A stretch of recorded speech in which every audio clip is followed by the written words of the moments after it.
Hello and नमस्ते सबैजनालाई फेरि पनि यो सुन्दर फुलहरू सँगसँगै तपाईहरुको दिन पनि सुन्दर भइरहेको होला। साथीहरु मैले चाहिँ यताउति हेरेँ, यहाँ मान्छेहरु धेरै देखिराखेर ट्रेन पर्खाइमा बसिराख्नु भएको रहेछ। हामी पनि त्यही सँगसँगै ट्रेन आइसकेको छ र हामी ट्रेनमा चढ्नलाई आतुर भइसकेका छौँ। र यो ट्रेनमा चाहिँ जहाँ बस्दा नि हुने रहेछ, तर यहाँ चाहिँ बिजनेस क्लास पनि हुँदो रहेछ।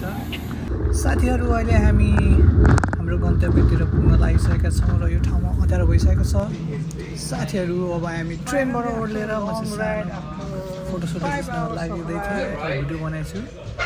अब हामी साथीहरु टक्क लगाएर यहाँबाट दाइले साइकल लिएर भित्र जाँदै हुनुहुन्छ। यो चाहिँ अब लिफ्टबाट हामी यहाँ छौँ मास्तिर, त्यहाँबाट नि हामीले हिँड्नुपर्ने हुन्छ।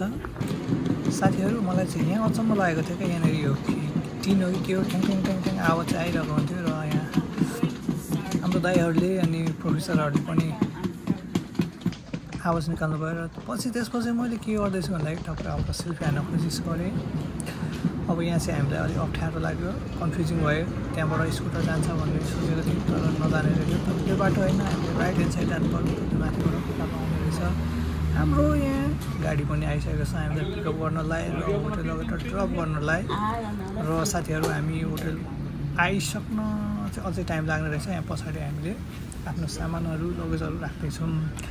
र साथीहरु राइड गरिसकेपछि हामी टक्क लगाएर यहाँ होटलतिर आइसकेका छौँ। र यहाँ हामी यो दिन यहीँ बस्छौँ र भोलिपल्ट पनि यहीँ बस्छौँ। र साथीहरु यो सानो एउटा कन्फरेन्समा चाहिँ एटेन्ड गर्न पाउँदा म धेरै खुसी भएको थिएँ। र यहाँ बस्नलाई ठाउँ नभएर कोही चाहिँ उभिराख्नु भएको थियो, यो हाउसफुल जस्तै थियो। यो चाहिँ धेरै इन्टेलेक्चुअल मान्छेहरू आएर चाहिँ आफ्नो प्रेजेन्टेसन दिइराख्नु भएको थियो। मलाई चाहिँ यो प्रेजेन्टेसनमा चाहिँ धेरै रमाइलो लागेको थियो, भनेर धेरै ज्ञानगुणका कुराहरू पाउने अवसर पाएको थिएँ। र यहाँनिर चाहिँ एउटा एक्जिबिसन रहेछ, अनि यसमा चाहिँ मैले नि भाग लिएको थिएँ।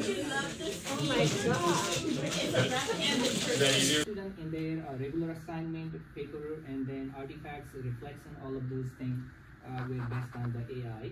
The last portion of their personal reflection needs to be without AI, written. Student precisely were, looking into the APA 7th edition and how far the machine can produce, generate these responses. The student said AI lacks content